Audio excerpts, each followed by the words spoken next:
జగన్ ఆస్తుల రచ్చ మళ్ళీ మొదలు. మరోవైపు బోరుగడ్డ ఇష్యూ ఏమై ఉంటుంది? జగన్ ఫ్యామిలీ గొడవలు ఇంకా ఓ కొలిక్కి రాలేదు. జగన్ కుటుంబ ఆస్తుల పంచాయతీ రోజుకో మలుపు తిరుగుతోంది. జగన్ తల్లి వైఎస్ విజయలక్ష్మి, ఆయన సోదరి వైఎస్ షర్మిల ఓ గ్రూప్గా ఉండగా, జగన్ ఆయన సతీమణి వైఎస్ భారతితో మరో గ్రూప్గా నిలబడ్డారు.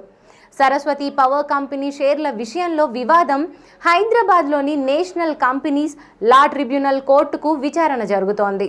ఈ కేసులో అటు విజయమ్మ తరపున లాయర్లు పిటిషన్లు దాఖలు చేస్తే, మరోవైపు జగన్ తరపున న్యాయవాదులు కౌంటర్ దాఖలు చేశారు. అంటే పిటిషన్లు కౌంటర్ పిటిషన్లు వేసుకుంటున్నారు. ఇటీవల విజయమ్మ దాఖలు చేసిన పిటిషన్లో అసలు సరస్వతి పవర్ కంపెనీలో జగన్కి భారతికి చిల్లి గవ్వ కూడా వాటా లేదని ఆమె కోర్టుకు చెప్పారు. కంపెనీకి చెందిన మొత్తం 99% షేర్లు తన పేరు మీదే ఉన్నాయని విజయమ్మ పిటిషన్లో పేర్కొన్నారు.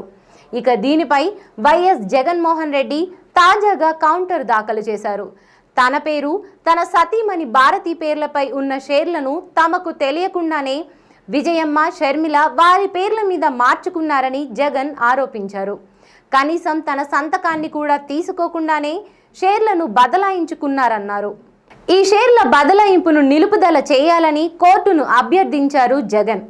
ఈ మేరకు విజయమ్మ, షర్మిలతో పాటు సండూరు పవర్, రిజిస్ట్రార్ ఆఫ్ కంపెనీస్ను ఆయన ప్రతివాదులుగా చేర్చారు.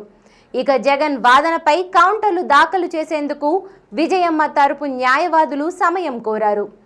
కోర్టు కేసు తదుపరి విచారణను ఏప్రిల్ 3కు వాయిదా వేసింది. అయితే ప్రస్తుతం షర్మిల సింగపూర్లో ఉన్నట్లు తెలుస్తోంది. ఇక విజయమ్మ కూడా ఎక్కడా బయటికి రావడం లేదు.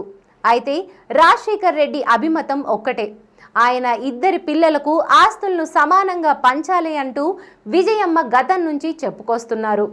అలాగే బయటకు రాకపోయినా లీగల్గా ఫైట్ చేస్తున్నారు. ఇక షర్మిల సింగపూర్ నుంచి వచ్చాక ఎలా రియాక్ట్ అవుతారో చూడాలి. అయితే ఇక్కడ ఒక విషయాన్ని ప్రజలు, నెటిజన్లు చర్చించుకుంటున్నది ఏంటంటే, ఇప్పుడు జగన్ ఆస్తులకు సంబంధించిన కేసులు, వాద ప్రతివాదాల కౌంటర్లు, రీకౌంటర్లు దాఖలు చేయడం, వాదించడం, వాయిదాలు వేయడం కామన్. కానీ ఇప్పుడు ఇంతలా మీడియా జగన్ ఆస్తుల విషయాన్ని ఎందుకింత హైలైట్ చేస్తోంది అని అనుకుంటున్నారు.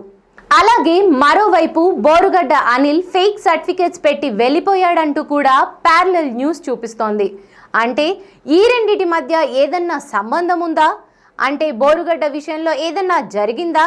ఆ జరిగిన దాన్ని ఎవరికి తెలియకుండా మభ్యపెట్టడానికే జగన్ ఆస్తుల విషయాన్ని ఇంతలా హైలైట్ చేస్తూ మీడియా మొత్తం డైవర్షన్ని అటు తిప్పేలా చేసిందా? అంటే కూటమి అప్పు తీసుకునేటప్పుడు జగన్కి సంబంధించిన ఏదో ఒక నెగటివ్ ఇష్యూని హైలైట్ చేస్తుంది. ఆ సందట్లో సడేమియాగా తన వైపు ఉన్న డైవర్షన్ని జగన్ మీదకు మళ్లిస్తూ ఉంటుంది.